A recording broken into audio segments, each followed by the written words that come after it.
So you may have been wondering what this draped device was here.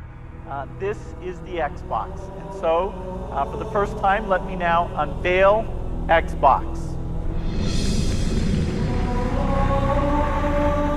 Jason Jones, who is the co-founder of Bungie and the Halo project lead. Halo is the name of this game, and we're going to see for the first time Halo.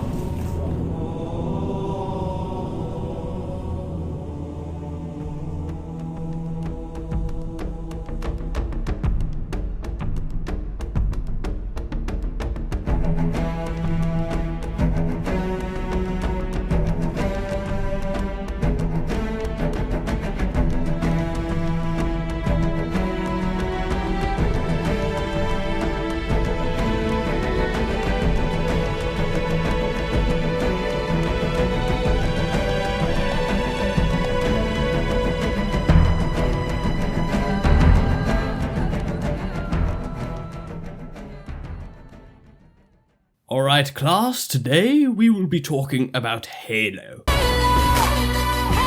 Shut up, Beyonce, shut up. Shut up, you smell bad, take a bath. Take a bath and you have no friends. The very first-person shooter game people remembers, or cares about, is Doom. In Doom, you go to hell and kill demons. It's simple fun. And it's fun for many reasons. You get varied and exciting new weapons. You run super fast. And there's repetitive and confusing map-like level design where you get lost in every mission. Have I been up here? Oh, I guess I've already been here. Then there was the problem of making a new FPS game on console, which is challenging. You need to figure out how to reload, crouch, move around, change weapons, throw things, Bag up, Terry. What in reverse, Terry? What in reverse? hit things,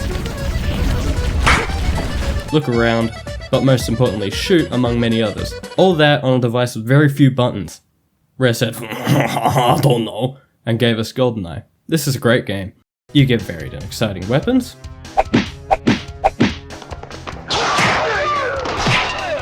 You run super fast. Do you have any idea how fast I am?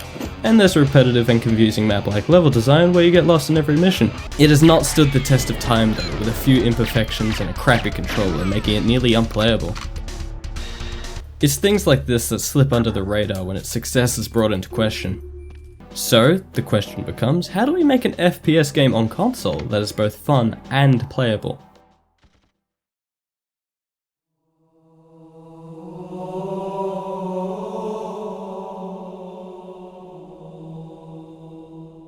Halo graced the console world with not only its jaw-dropping open world, but also its playability.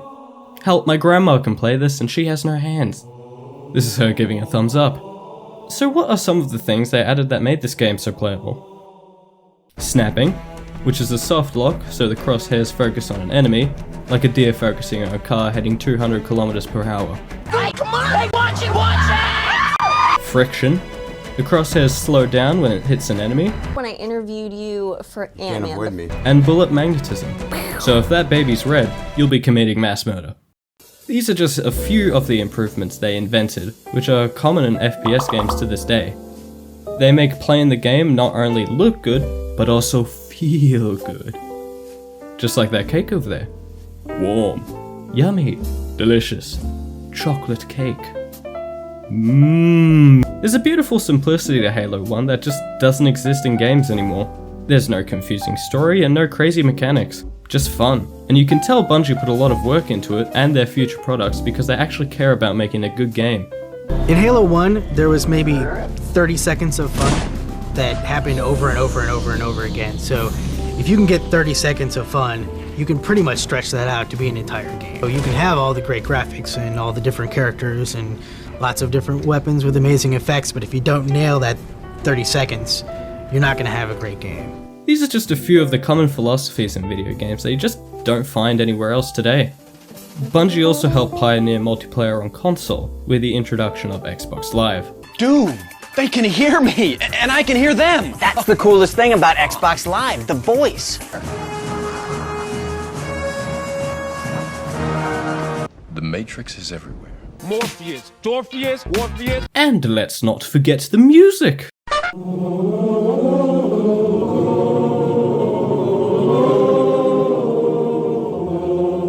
The classic sound of monks yelling at you is almost hymn-like as it sets the stage for a rich new world to be explored. What's that over there? The music incentivizes your sense of discovery as it brings an ambience into Halo's large sandbox worlds, which were never done in an FPS game before, and in turn made it more impactful as the music just heightened your experience, and it's almost as recognizable as the Dark Side of the Moon's album cover in terms of recognition when applied to video games. I'm like, okay, ancient, epic, mysterious. Well, ancient, Gregorian chant monks singing, so I made up a melody while I was in the car.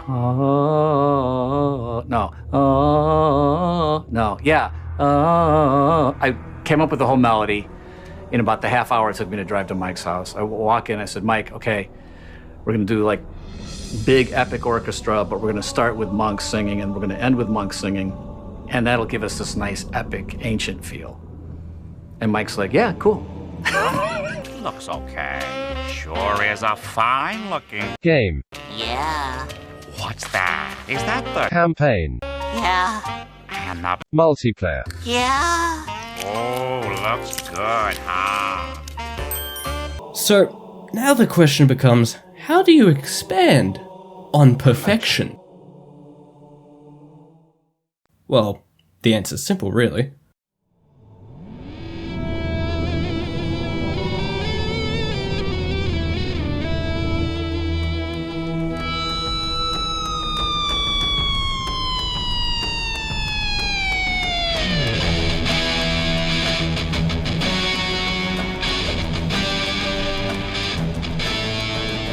Everything great about Halo 1 is in Halo 2, but what Bungie did for Halo 2 was make a better story, dual weapons, Cool, time to kick some ass.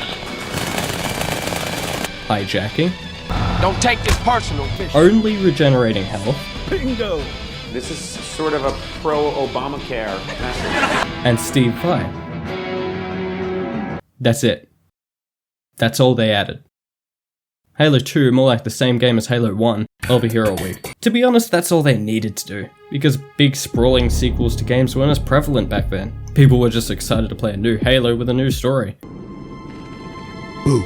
Oh! The narrative is the tried and true stop the bad guy, but this time it lets you play as the bad guy. What? The campaign puts players in the boots of the Arbiter for a few missions, and this was actually quite a controversial decision at the time, because players wanted to play as their main man, Master Shifu. I don't like this one bit. But it's an integral part of the story, as it expands on its sci-fi world and offers an insight onto the enemy's beliefs and goals. Oh! They managed! City win the title! It's a... This gives them a face and a motive to understand. Not to mention, it gave us a fan-favorite character. Halo 2, because we made this choice, I mean, all of a sudden just blew the doors open on the Covenant in this interesting way that now in Halo 3, I think we can go back to the Master Chief, that singular perspective, and we, just as people making the game, know so much more about that other side of the story. We can create something that's richer, and I think people who played Halo 2, it's kind of this, we took the knock, we made the investment, and then I think we're a lot better off for it. Halo 2 had a larger and more interactable, diverse list of cinematic moments, like the bomb scene, Bombs? the scarab scene, Explosion! or the grave mine scene, just to name a few. And they can be carried by their voice actors like Steve Downes, who plays the Master Chief, and Keith David, who plays the Arbiter. This is a little bell I ring when someone's being a total ass. Because Halo 1 was such a large success, everyone hopped right onto the Halo 2 train when it launched.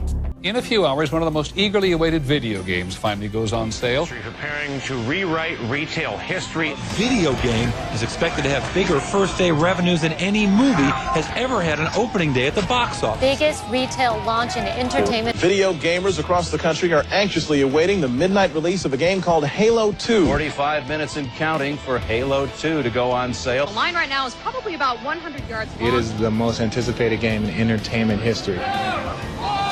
Well, if you're an Xbox gamer, there's a good chance you're pretty tired right now. Halo 2 sold 2.4 million units in 24 hours. Now, I understand there's a few more states to put in the red and blue columns. We're going to go back to the map and Rob Corddry. Rob, looking at this, Rob. Yeah, suck it! Suck it! Where's your alien plasma rifle now, bitch? Rob! Oh! Are you playing Halo? No? So, to summarize, Halo 2 was a tubular party bus with 2,000 skater boys and guitar solos. So, how do you top that?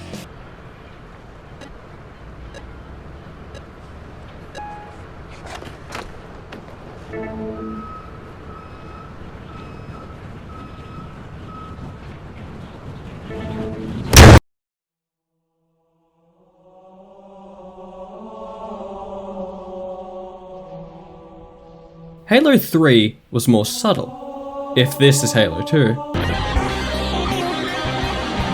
then Halo 3 is a calm old folks home with a soothing piano and an old man telling fables of wisdom. And I thought this was the Eiffel Tower for so long. Why did no one tell me? Halo 3 added nothing to gameplay except equipment for multiplayer that added more strategy. Are you kidding me? Halo 3, more like the same game as Halo 1 and 2. You're such a wonderful audience. But this is universally everyone's favourite. That's because of its writing. Ma'am, squad leaders are requesting a rally point. Where should they go? To war. You f***ing idiot! Halo 3's writing can be depressing, funny, We must go. The brutes have our scent. They must love the smell of Bulgari. epic, but most importantly it has depth, specifically with its characters. Something that's really important is that our characters feel real. Do it. Is Miranda coming across as strong enough? Ow. Does the Arbiter have enough vengeance built up in him to really push that sword into truth? You need to constantly remind players of what they're missing, that this thing is something worth going after. But if it was just a straight, now go find her, here's a map, people wouldn't care. The characters truly start coming into their own as the trilogy reaches a climax and the decisions bear weight to the story. This is assisted by its tone and its larger emphasis on the piano with a more emotional story about humanity. One of my best memories from this game I'll never forget is when a new ring comes into view with a more dramatic version of the classic theme.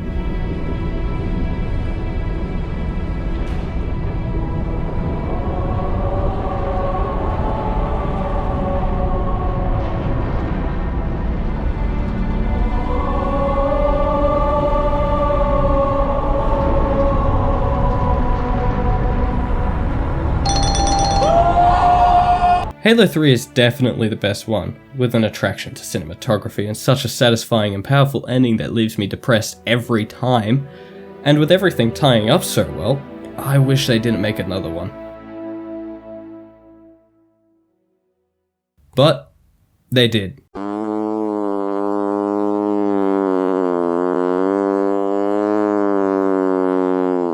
Bungie left Microsoft, but not after making Halo ODST and Halo Reach. ODST answers a question no one had about what happened between Halo 2 and 3, and nearly every aspect of Halo Reach is Rogue One. They're both pretty good games, but they don't hold a candle in comparison to their predecessors. And then there's Halo Wars. Ensemble Studios took the reins on this one. It is loved by Halo fans as it was Bungie's original view of Halo for making a top-down strategy game. It is easily forgotten, however, because its gameplay is simplistic and its story holds no real importance. And there's the mobile games. We do not talk about the mobile games. So, Microsoft forged their own team purely to create Halo content called 343. So they took the wheel. Oh boy, here we go. And crashed it. But it can't be that bad, right?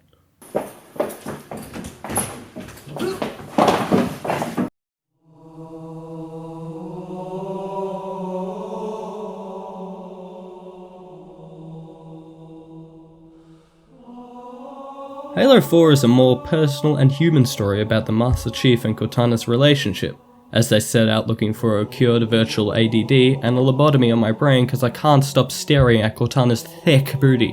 343. What is wrong with you? Why did you make her so hot in this one? I'm on my couch making sweat stains. Halo 4's story was a good idea with a bad execution.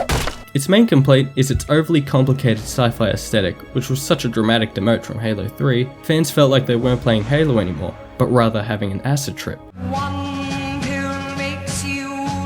343 also introduced sprinting, and you don't have to look far on the internet to find people getting all cranky about it. But I think your gun dropping down and moving faster doesn't ruin it. Maybe Halo fans are unable to relate to it because they're so fat they can't take 5 steps without hurting themselves. Man, God is good.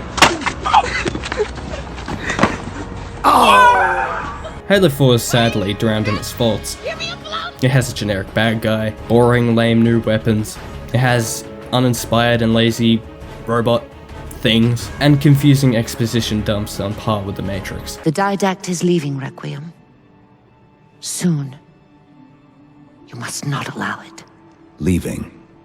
He seeks this. Skip. Oh, it's so boring. It's not all bad though. The best part of this game is easily the chemistry and sensitive passion between the two main characters. It's a tried and true dynamic that is immensely frequent in entertainment, but it works to great effect here. For the love of God! It was my job to take care of you. We were supposed to take care of each other. And we did. Most scenes are, again, carried by the acting, which I believe is the best in the franchise. This is clearly observed with Steve Downes, as he sounds more vulnerable and emotional in this installment. She said that to me once. About being a machine. I was so looking forward to this moment because for Master Chief, you know, the stoic soldier, the man of few words, all that. But there was this progression, you know, in terms of his emotional side, even through the first 3 games. But this was going to be the great leap. To me, it's a natural progression of this story. And it takes this relationship to the place it should go to. We don't just shut down. We literally think ourselves to death. Mood. Chief. But, in spite of that, it still let down fans. This is mostly due to its lack of respect for Bungie's foundation they laid for them.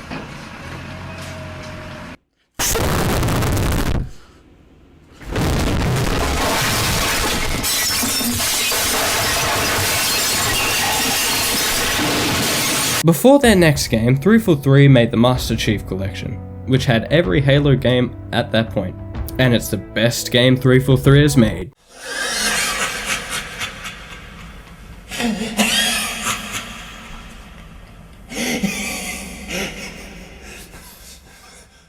Such a pleasure to be here. Now, I'm sorry, I don't want to be too mean. I feel sorry for 343. I mean, it's not like a development team aims to make a bad game. But surely 343 would learn from Halo 4 and change their act, right? No way. We got you. Not a chance. Not this time. All these plants grow from cuttings dead easy. You don't have to be a horticulturist.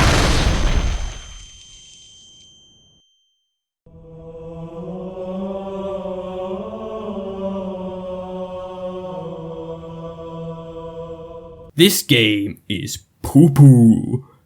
But it has some good gameplay with more incentive on mobility, with big jump, big dash, big hit, big slam, big slide, big balls, and bigger is better.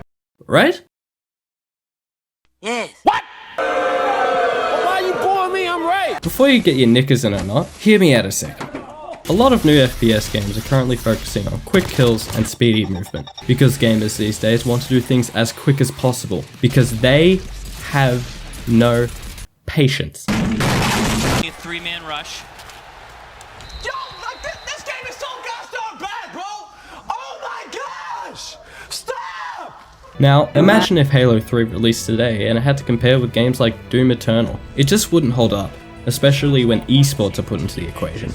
For Masters will come out Twist and JW to have those. Serial getting a chant now, it's pretty good. It's not bad. But we love it today because of our nostalgic connection to it. And it's a classic, you gotta love the classics. But Halo 4 and 5 was like my parents coming in to see a messy room, asking me to clean it up, and returning later to see it even messier. And, like my parents, fans brought out the belt and slapped 343 silly with criticism. So, why do players think Halo 5 is hot garbage? Well, it's purely for its single-player campaign. But what's so bad about it? I thought you'd never ask. Too much of its old sci-fi aesthetic, lens flares everywhere, tacked on squad system with the dumbest AI known to man. Oh my god, down here. Oh, Jesus Christ. Only 3 missions as the Master Chief, inconsistent and unexplained story beats, 117, stand down. We're here to help you. complicated marketing. Is the Master Chief a traitor? Is he gonna die? Who's this dude that just shot him? What are you talking about? He didn't shoot him. The Master Chief was gonna shoot him. Like, what? What are you guys doing to Halo? No campaign co-op. Microtransactions? Stinky wee map design. Annoying robo bitch. What if it was purple? Up first we have... Shallow characters. Why are his shoulder pads lower than his shoulder? Boring exposition dumps. Again and again and again. Cortana's evil now. What? And the fact you needed to know all the lore to understand a fraction of what was happening. Is there a project you're working on? I know more than you. All right. You can't scare me with this. Of course, 343 got what they deserved.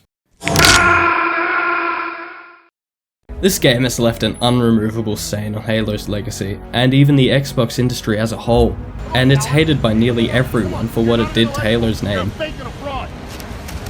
So, what do they do now? They set back the clock, and try all over again.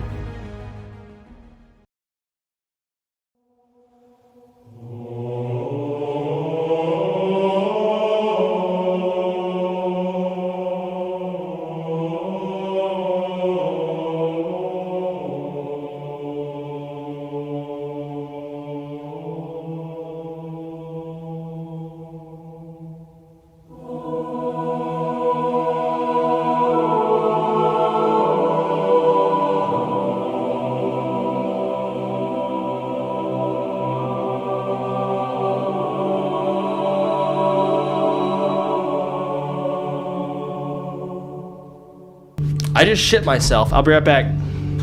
343 are already making steps in the right direction. It's clear they want to call back to their older games, but still bring in their own twist with a mix of new and old. The grapple hook compensates for lack of movement. Yo, my boy Master Queef going for the legendary epic speed run. The Banished are replacing the Prometheans. I reacted accordingly. Finally! They've returned to their classic aesthetic. The soundtrack is great despite the exclusion of Martin O'Donnell. And apparently the story won't be as confusing. That's good. And that's where Infinite really needs to deliver on. The story. This one so far looks to be centralized on defeating the Banished and finding Kutumba with the help of virtual polygamy. They'll pair you with another AI. Maybe even another Cortana model if Halsey lets them. That's not going to happen. Dare you, motherfucker! You thought I wasn't gonna find out? You fucking bitch! And there is a ghostly echo of Cortana's voice, like Halo 3, because... You need to constantly remind players of what they're missing, that this thing is something worth going after. But if it was just a straight, now go find her, here's a map, people wouldn't care.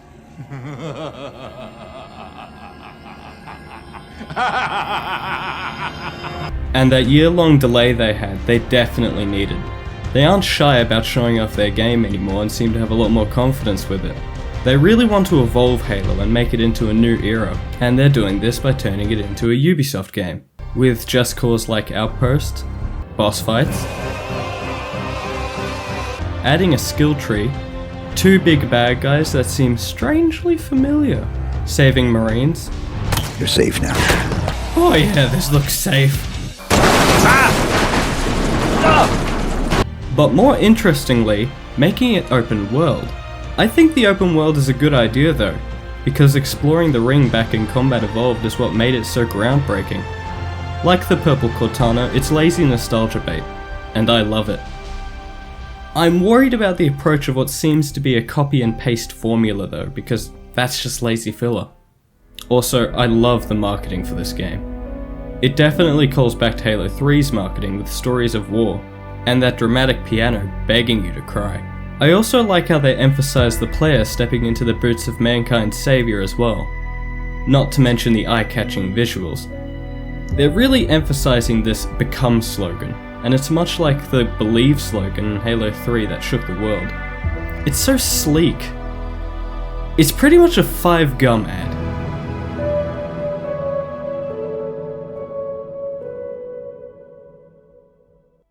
How it chews to gum 5 feels.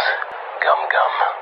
Sense your stimulate. And there's the multiplayer. It seems to have a larger emphasis on the individual with a focus on personalization.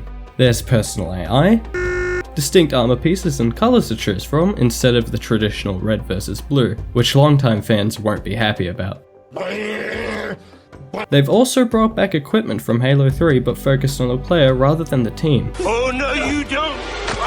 This could make multiplayer less about your priorities and therefore making each match less strategized. But to compensate for that, it has varied and exciting new weapons. Sound familiar? Like the ricochet gun, and the gun that flipped the Warthog. Fans also had a chance to play a bit of the multiplayer in technical flights. This is a very good sign. Why? Well, imagine if Cyberpunk did that. But the development of Halo Infinite is being seen through a keyhole at the moment. Oh yeah, baby. And there's a strong chance it could be an insane mess.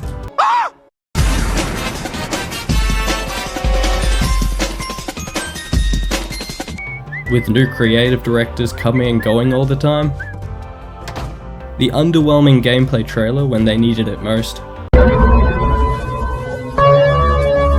crunching workers. That's bad. There was a chance that they were going to delay it again, after already delaying it a full year, and we made the really tough decision to delay shipping Campaign Co-op. We also made the tough call to delay shipping Forge past launch as well. You can't keep getting away with it! These are not good signs. But then... The Messiah of Halo, Joseph Staten, comes from the heavens of Bungie to save the game. I hope. To be honest, seeing him again really eased my nerves, as he was a director and writer for Halo 1, 2, and 3, so it's safe to assume he knows what he's doing. I hope. Look at the size of that credit. Woo! You know, I think the only thing bigger than that credit is your ego. Oh, here we go. And God of War's development was a bit of a mess, and look how great that game turned out to be. But some campaign details got leaked. And there are some people saying it looks good from these leaks. Yes! Yes! Yes! Yes! Yes! Yes! But take it with a grain of salt because there isn't much information to go off of. No! No! No! Halo Infinite could be the straw that breaks the camel's back. And with Bungie's games setting the bar for modern FPS titles like the games that came before it, 343 has some large shoes to fill. Again. But they seem to be making steps in the right direction. From what we've seen, I have a spark of hope for this game, and I can't wait to play it. I understand there are still the concerns of the development though, so we just have to wait and see how good it is. But to 343, I say this. If this game isn't good...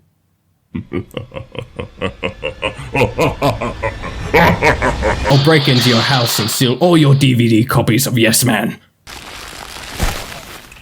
Dude.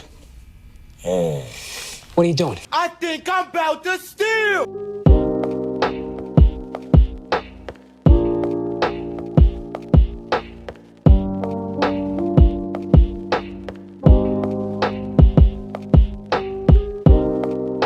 Chief, this shit's called LSD. Take a tab with me. Oh fuck, Chief.